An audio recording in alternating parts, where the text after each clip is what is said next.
wheel to kick us off. So we don't know what the question's going to be. So let's find out. Just FYI, this is like a life goal of mine complete, spinning a big old wheel. Is it So we'll just go for it. Go for it. Okay, so we have ATL Assets Social. Oh, first question I for know you, Mark. For me. It is for you. So how do you think brands should be recycling their above-the-line assets when it comes to bringing those to the social space? No. I think it's the most lazy thing you can do as a brand owner. I think there's a lot of examples of brands still doing it, and that doesn't create an effective brand. You've got to really understand the platforms you're going into and making sure that the execution is native to that platform. I think what's really important is there's consistency in the idea, but not necessarily the execution. That's where brands get it wrong, because if you're not native in those areas, then you'll fail. Fantastic. Fab. Well, with that being said, I feel like the wheel was a very great way to start us off. I suppose when we think about the brands that we have a lot of effective brands under the roof of McCann. We've got effective brands in our clients with McCain. Very, very good at bringing those above the line conversations and telling really compelling stories that have proven business results. What do you think, Luke, is the biggest challenge brands are facing when they're bringing that brand to social? I'd say two things. The first one is kind of taking what the brand stands for into a space on social where you need to be entertaining, you need to talk in a different way. Some brands that's really easy. Yeah. Brands like Monzo, for example, can just jump in that space easily. But other brands, it's a bit more difficult. They're not a funny brand. They're not an entertaining brand at heart. So I think that's the main one. The other one I'd say is nowadays you've got to make so much content across so many channels. It's all got to be video. It's all got to be optimized for that channel, high quality, fast-paced turnaround, and that gets really expensive. So is the cost of doing that worth the effort? So finding the balance of doing that, I think, is a really big challenge. Wow, really, really important. And I suppose that kind of brings us on to think about the McCain story and where you guys have been, Mark. So already really effective. You've won your Grand Prix in effectiveness, but most recently the IPA. Fantastic story about building this enduring effective brand. I keep saying the word effective, but no surprise there. But is social a channel that you feel can really help grow that, and is it important to you in terms of helping expand the effectiveness of the brand? Yeah, for sure. I mean, brands go through penetration. That's absolutely a fact. So when you're thinking about it as a brand owner, you want to get to more people, and you've got to think about what channels you use to reach different audiences. And I think while we've been very strong historically in more traditional media, I think when I look at Gen Z, millennials, the whole area there of reaching new audiences where the brand maybe isn't as strong as it is, that's pretty critical, really. And we need to create an emotional connection with those consumers as much as we do with our core families. And social really lends itself to that, and really connecting differently, surprising people, but really keeping that core brand story through. And making it relevant on different platforms. Yeah, I think it's so interesting what you're saying there as well about that new audience being able to reach and using social for that reason, but telling the story in a way that's going to resonate with them, not changing that story per se, but finding out what's right and relevant for that audience. Yeah, I suppose my biggest frustration over the years would be I've lost count how many times I speak to social agencies and you get the answer, well, that won't work in social. And if you're not careful as a brand owner, you very quickly lose control of your brand narrative, because there's a desire to create a different brand in social to the brand that appears elsewhere, and that just does not work. Social does not exist in a vacuum. Yeah, it's an extension of your brand story. It's just another channel, another platforms where people are consuming. You've got to figure out with the right brains and the right partners, how does that brand story sing in different places and surprise people. Don't create a different one, because then it's incoherent, and that doesn't build brands. Yeah. No, that's so right. And are there any brands that you think are like getting it really right on social to that point, extending that story, and why are they getting it right? I think even we're seeing brands start to kind of be influenced by the social space in their kind of bigger story, so it's kind of starting to feed itself. I know Currys, for an example, some of their TV work recently has really lent into that irreverence that they've captured from their social. Other brands, I think, Paddy Power is doing amazing stuff, capturing the exact feeling that their audience has and knows, and really being truthful to that. And yeah, Duolingo, I mean, it's amazing. We've seen such an amazing brand story. Talking of storytelling, it's been something that's really captured everybody. I think we're all really enamored with it. Yeah, even just taking that distinctive brand asset of the owl that was so intrinsically linked to the app, and then telling that story and bringing And it came from truth, you know. I think we were all kind of a bit annoyed at that bird. That bird is not going away, bothering us all the time. And they've brought that, and they've made a story around it, and it's been extremely effective. Yeah. Fab, thank you. And then actually, kind of another question to you, Orla, is how do you feel that brands can bring themselves authentically to social? Like, what is it that they can be doing that I think it goes back to your point. It like feeds into your more than your tone of voice. We have behaviors. It feeds into what you're doing above the line, and really bringing a truth out in your behavior. You know, it's something that we can jump on trends. We can kind of do things of the moment, but if it's and feel timely, but if it doesn't feel real and authentic, then I think that it doesn't really pass. Yeah, and I think it's really nice to kind of have that as a lens to kind of judge everything through, and if it's born from the ingredients of your brand and have that kind of really strong story that you're telling elsewhere, it gives us a really kind of credible point of view to be able to react to those moments and speak to those trends, as opposed to necessarily kind of just jumping on them for the sake of it. Luke. Katie. I know this is a thing that you are particularly irritated by in terms of brands that are out there that are just entertaining kind of for the sake of it, jumping on every single trend and kind of falling into this like trap about corporate cringe. How can we try and avoid that? Yeah, I think that a few years ago you had a few brands like Ryanair, like Aldi, who would jump on trends and it was different, and they were doing something new and it was fun. Now every brand jumps on the exact same trend in the exact same way within a week of it going live, and it's become saturated and commercialized and boring, and yeah, we call it corporate cringe. So I guess to Mark's point, what are we doing differently for the brand? What are we adding to that? Sometimes I think you need to get there before anyone else. Sometimes speed is better than actually what you're saying. Sorry, any creatives listening. But you've got to do something different to stand out, otherwise you're just adding to that landfill. So yeah, I think when people scroll down their feeds now, they're seeing maybe too much of the same reactive content. Would you agree, Orla? I think, yeah, and I have a little build as well. I think we're starting to see kind of a bestification in our tone of voice and language that we're using on social, and you know, everyone's brand speaking to each other, hey bestie, how's it going? You know, that kind of really colloquial language, and I think that it's kind of making a bit of a muddle, and I'd really like a little bit more separation in terms of bedding into behaviors that are really truthful. Yeah, and I think something that you mentioned earlier that I thought was really interesting was around authenticity and being like really authentic to the brand. And I think when I think to like the McCain story, that is absolutely at the heart of everything that we see in those joyful realities of family tea times, is those really authentic, well-observed moments that are brought to life so beautifully.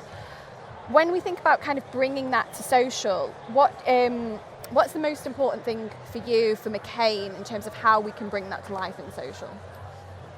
I think the first thing is you've got to protect that brand story, because it's easy to get seduced by, I would say, shiny new toys and into fireworks. And you know, I'm a big believer that brands are built through bonfires and not fireworks. And I think you've got to do that authentically. I think it's about understanding the audience, how they use the platforms, and how you can translate that brand story in a surprising and enduring way that isn't just a moment in time that's quick, gone, people don't remember, and actually most of the time actually forget the brand anyway. You know, how you do it in a really enduring, cumulative building way that's got a consistent red thread right throughout it over months and years is how brands are built. Yeah. Can I go off script? Yeah, Can I ask Mark a question? Go for it. Do you think that's different because you're such an established brand?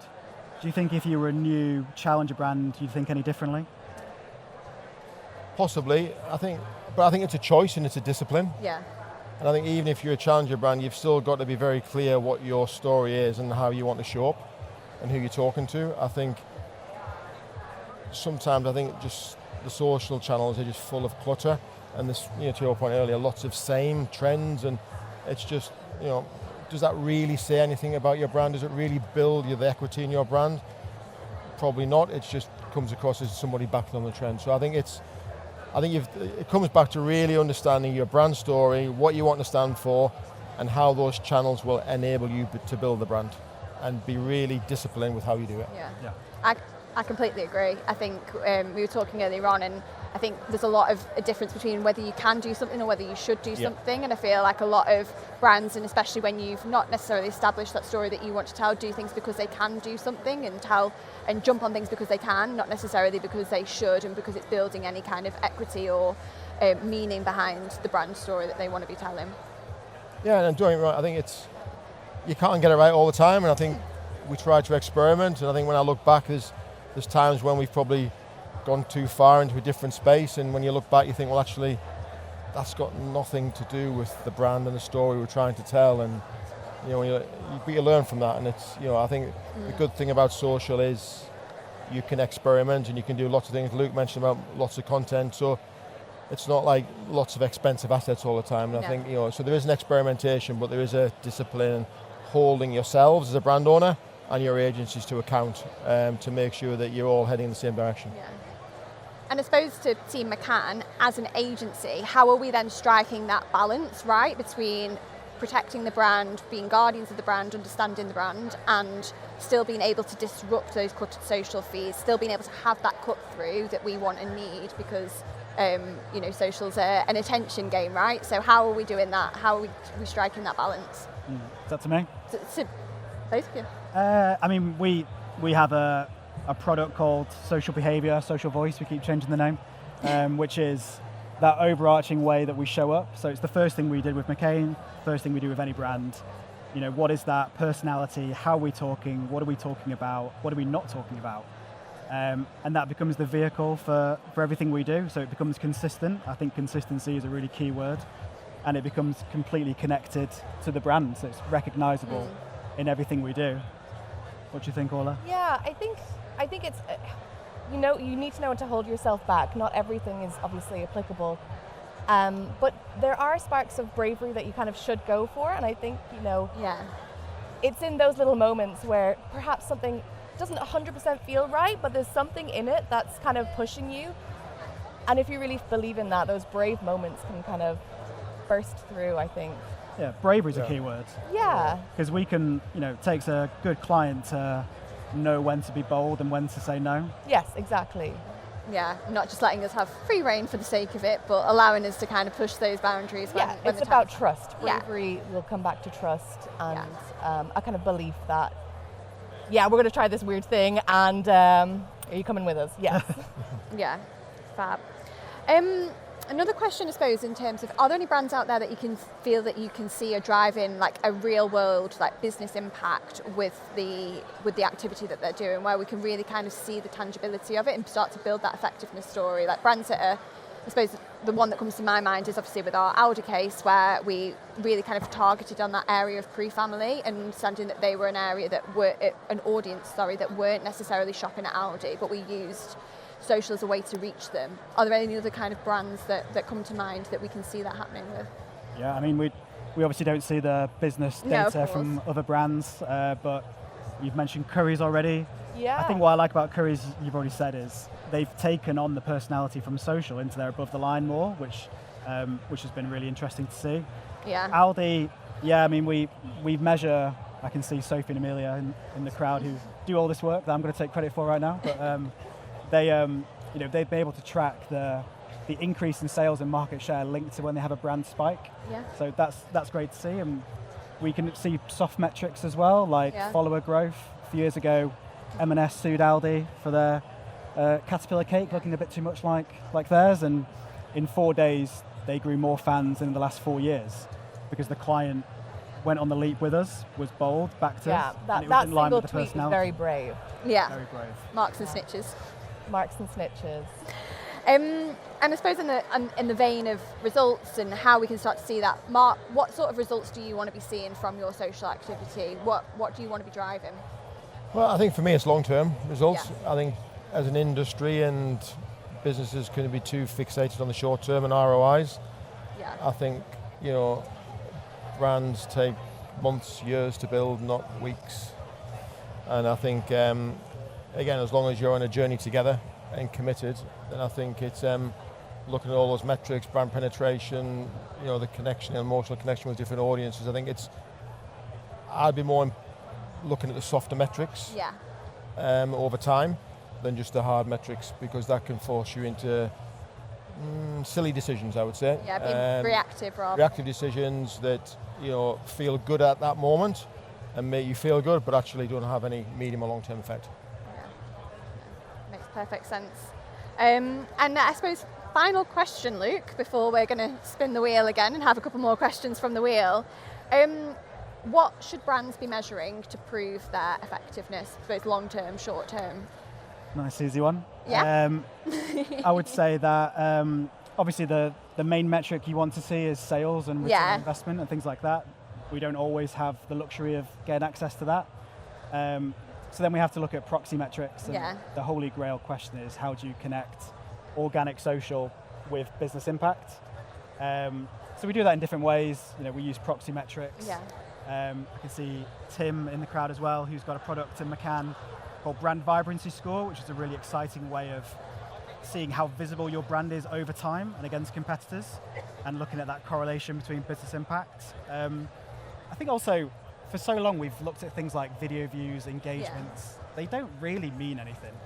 And we're starting to look at things like shares and sends, and almost building up a picture of different metrics being built together as well. So there's a few ways. I don't think we've cracked it just yet, but we've got some exciting ways. Yeah, absolutely. And when you talk about shares and sends, it's something we talked about with your team earlier on in the week, Mark, in terms of that's kind of what the team want to be seeing, is that our content is driving that conversation, or it's making, if we're a brand that's all about kind of togetherness and connecting people, actually that's what maybe we should be doing, and building those metrics, to your point, into what does the brand stand for, and therefore how can we start to track that, like I say, it's a proxy, but towards what our brand means. So yes. Orla, will you is it my go? It is your go. Up, yeah. Fabulous. Okay. We've got, not everyone can hear, but there's a clicking sound. It's very satisfying. Ooh. We've got TikTok. I think that's a question to you. Moi? For you. The question is, how can brands start to think about effectiveness in TikTok? Be authentic. Yeah. It's a platform that doesn't serve traditional kind of advertising ways. We all know that. I think being authentic is the only way to get through and to actually have a kind of believable presence. Be a bit weird. Yeah, be a bit weird. Yeah. When you can. Yeah, when you can. I think though, on that point about TikTok, is it's just such an interesting platform in terms of it's really changed how people view content, hasn't it? And people are so aware of adverts, more so on TikTok than anywhere else. So it's a place to experiment. It's a place to experiment, but only, like to our points earlier on, in the right ways. Yeah, I quite like, with GWI have a phrase which is cultural power, and I think some channels like Meta have massive reach, which is really important for big brands like McCain. But TikTok has cultural power. Yeah. And we saw that in the US when they were going to ban it for 12 hours and then didn't. But we saw people going crazy over that. So that's the impact it can have. Yeah, huge. Fab. Well, I think that is literally all we have time for. I have a stopwatch and everything. So thank you all so much for coming and listening to us. And yeah, we're around if anyone wants to grab and chat. The wheel will be around. Come visit the wheel. Yes. Thanks, everyone.